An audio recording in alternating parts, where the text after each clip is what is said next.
Nigeria is no stranger to protest, but yesterday's demonstration at the police headquarters in Abuja has ignited fresh debates. Omoyele Sowore, activist and former presidential candidate, led the charge demanding the immediate removal of the Inspector General of Police, Kayode Egbetokun.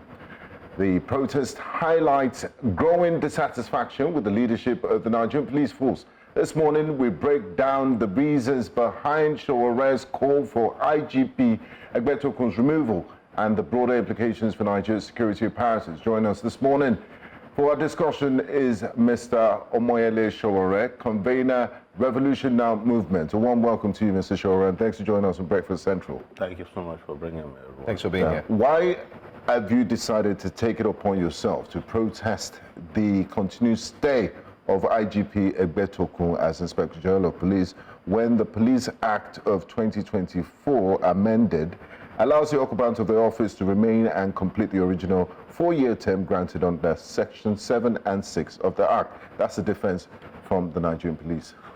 So you can have acts, you can have executive orders, but any one of them that works that's at variance with the Constitution, it's null and void and of no effect.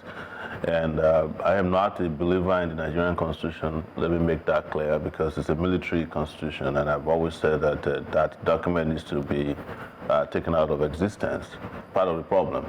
But what is clear is that for anybody who is in the civil service, 35 years is the number of years you're expected to retire, from the date that you join the civil service. You're supposed to live after 35, when you reach the age of 60. And that is what is stipulated for policemen and people who are in the security services and other civil servants. Just so that you know that this is the rule, other policemen under Egbetokun have been retired in the last 2 months. All of them. And I know this because when I was arrested for calling for his removal the first time, we discovered a lot of policemen who are supposed to have retired since 2016, 2017. They had gone in and forged and altered their service records. And all of them now have been retired, over 500 of them, quietly retired. So Egbetokun's course, the people who entered the police same year as he was, the last batch retired March 3rd, 2025. So the Galandachis of this world, who was the guy who arrested me, has retired. So what is Egbetokun still doing in the police force?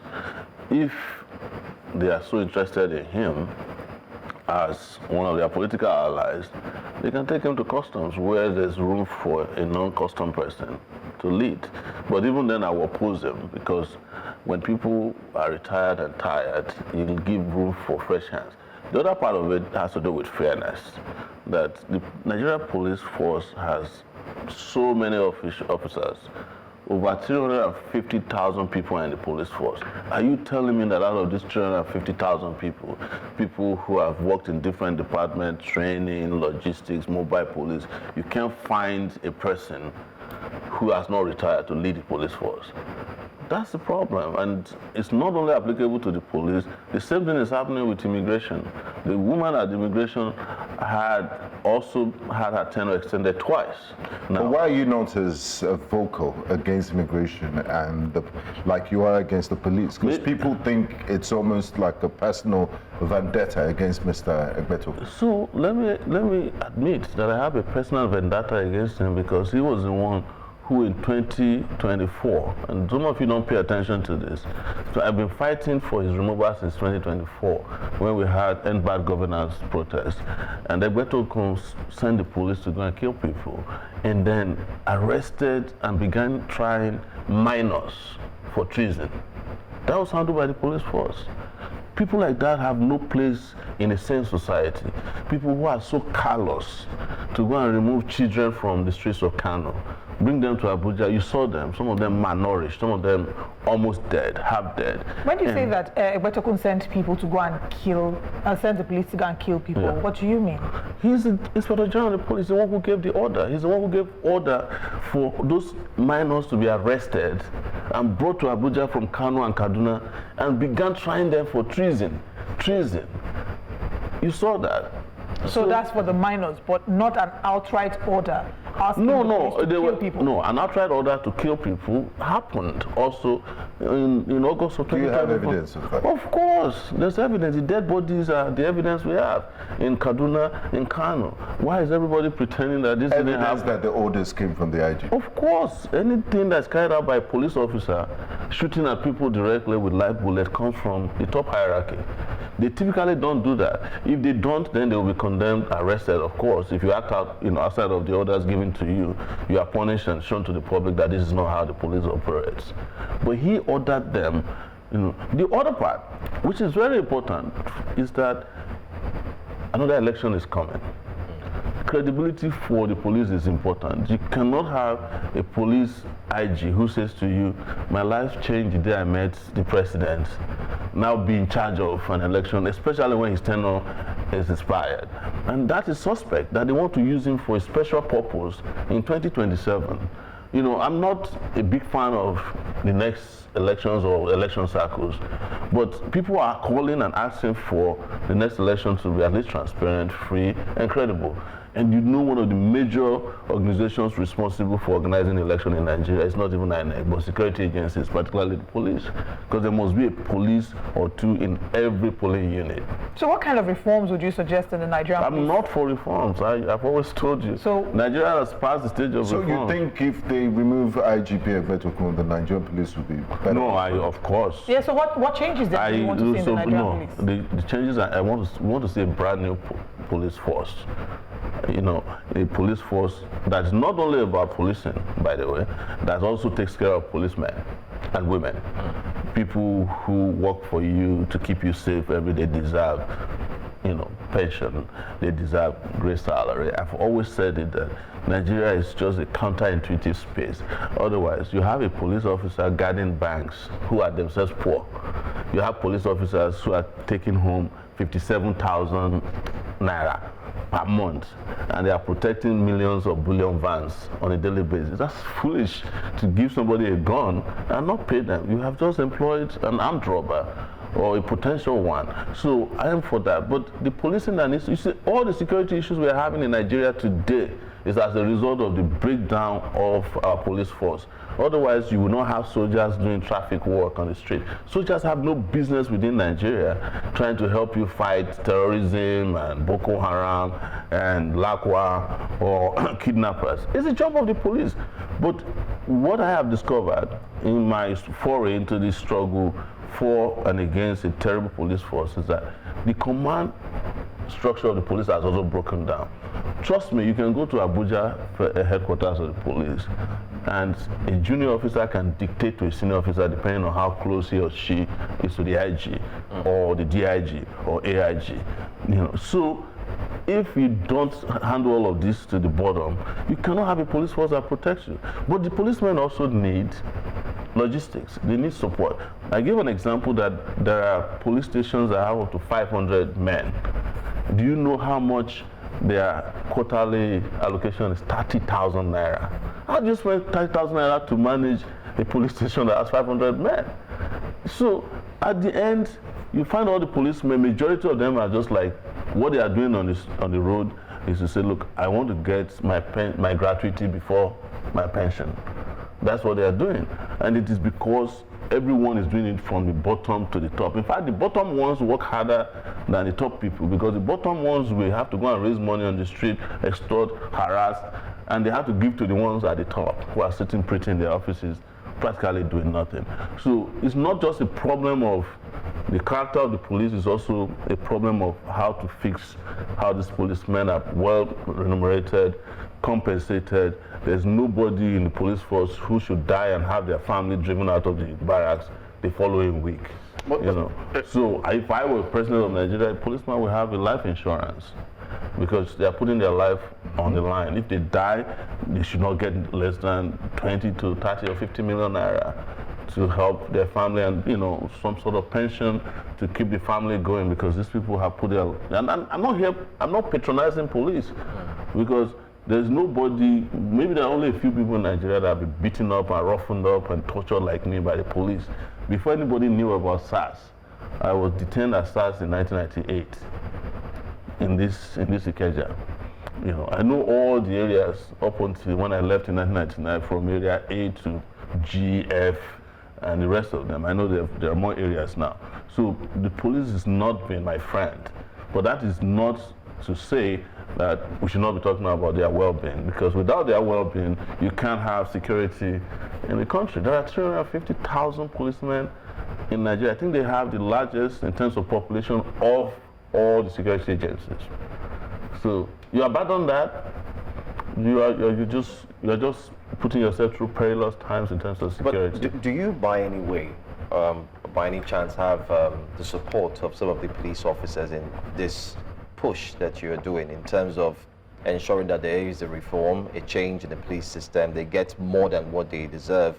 And why is it that the retired or ex-police officers are not also talking?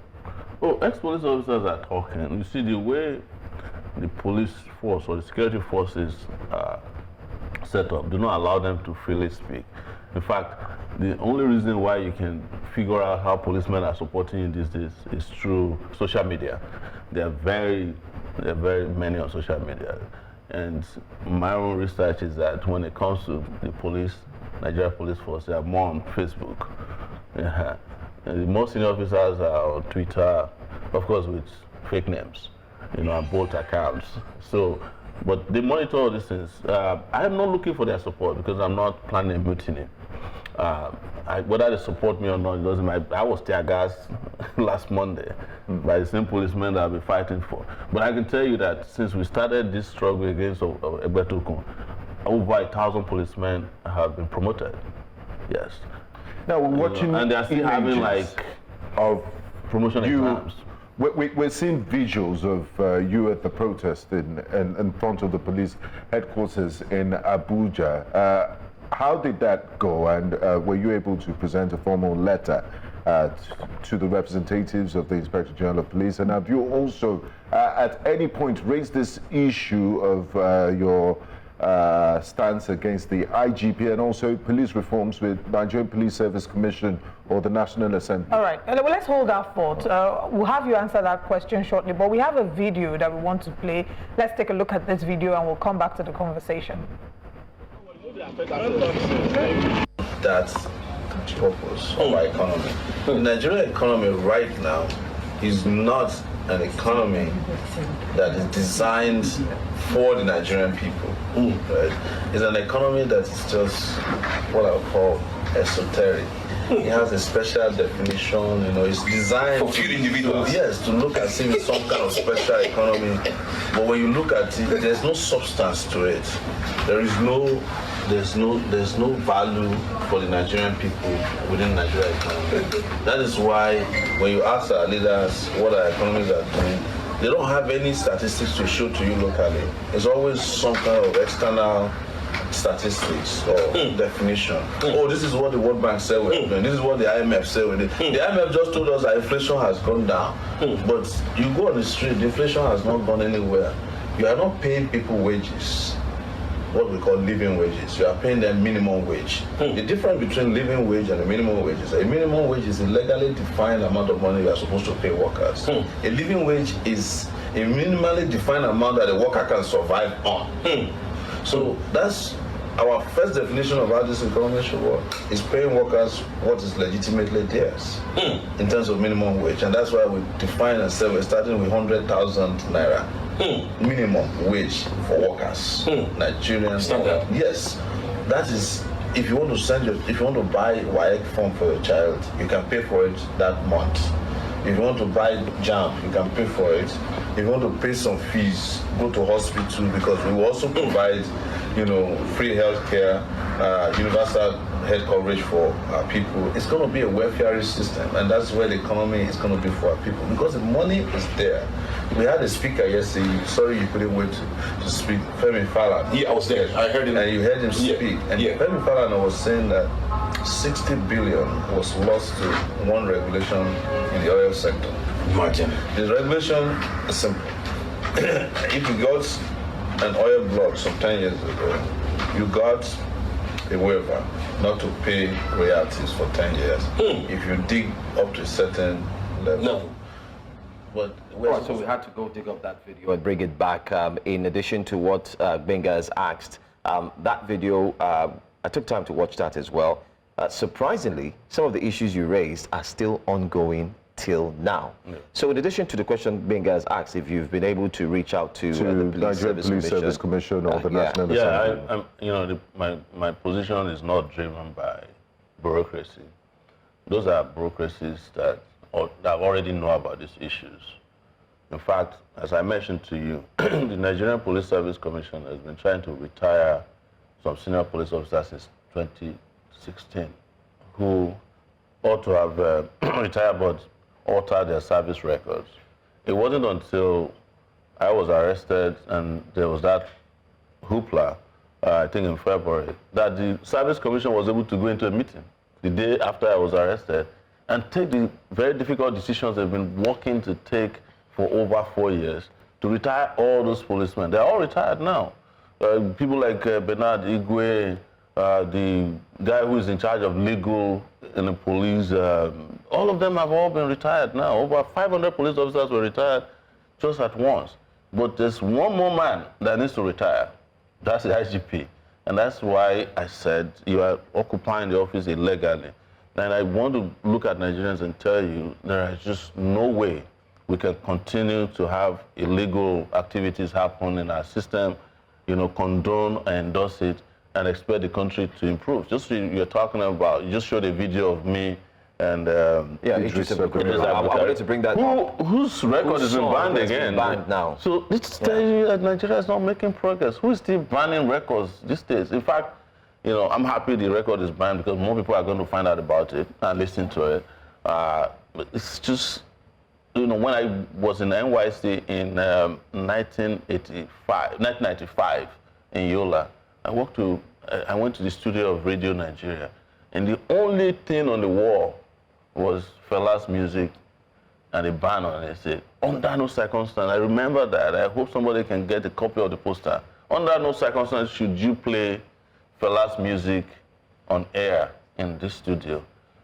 Fela died in 1997, I think. And as of today, in San Francisco alone, there are 35 bands that play Fela music.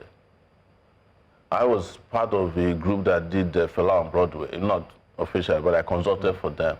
And that show was supposed to go for, I think, 13 episodes. It lasted for almost a year. They kept asking for more, Fela on Broadway. It became a sensation. I think, I saw something on Seun Kuti's page recently of a whole assemble of Fela musicians in France.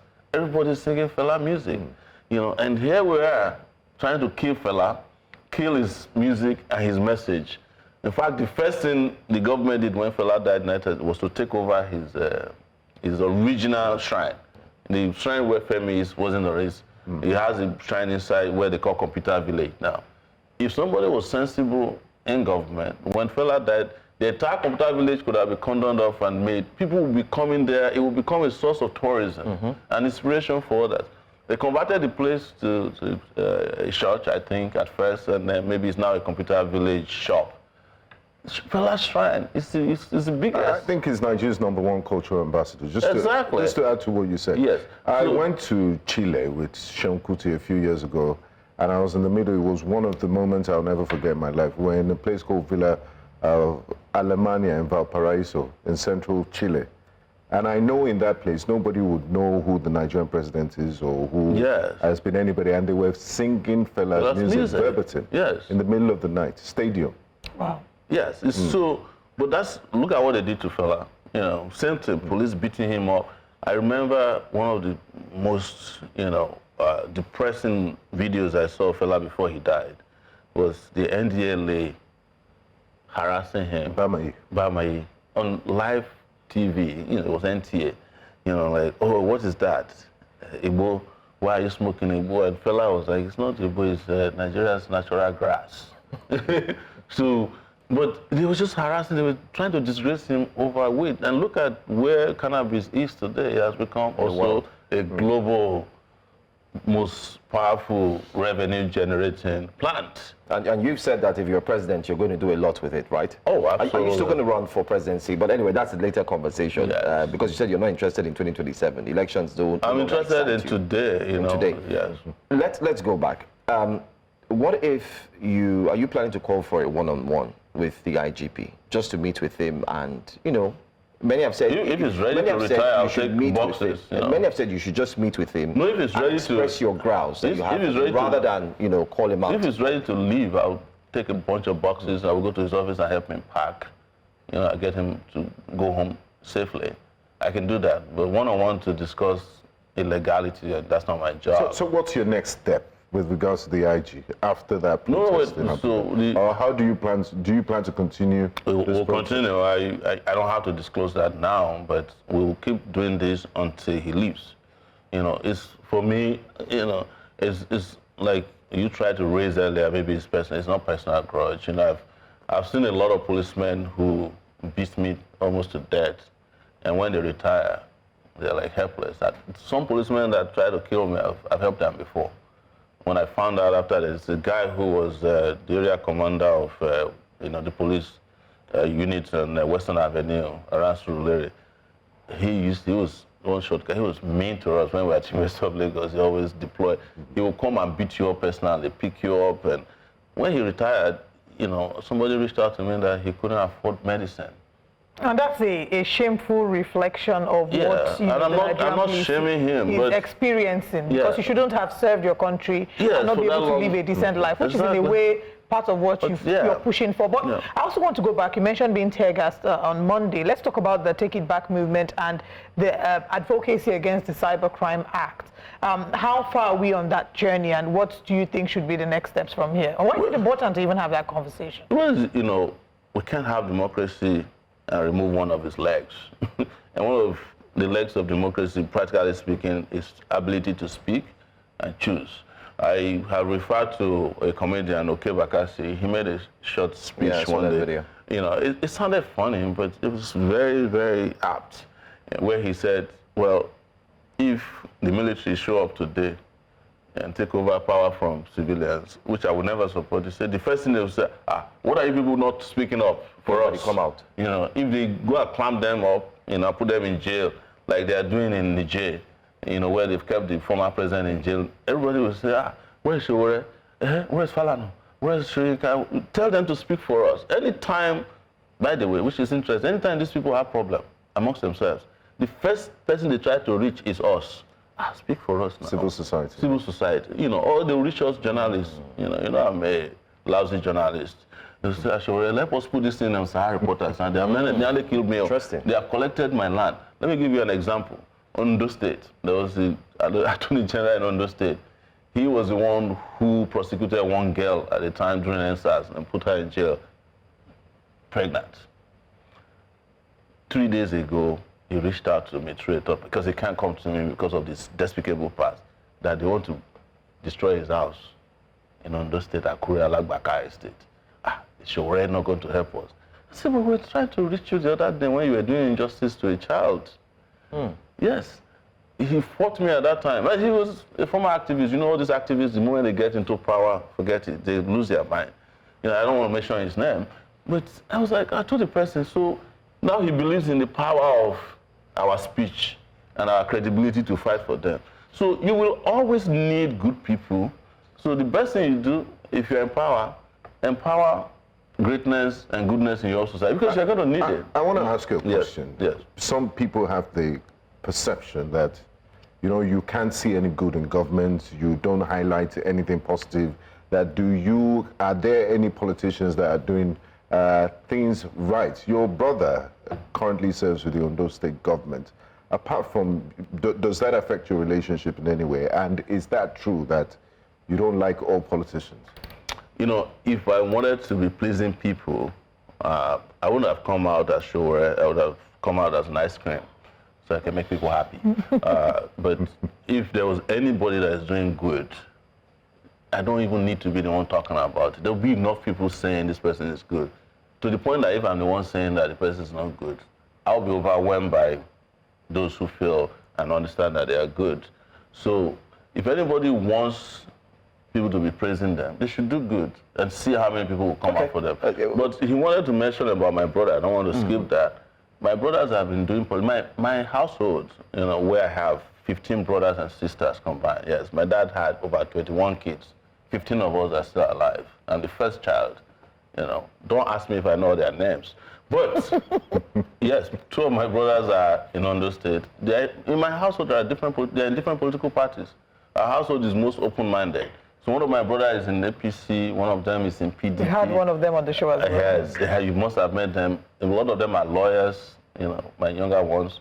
So you always come across them.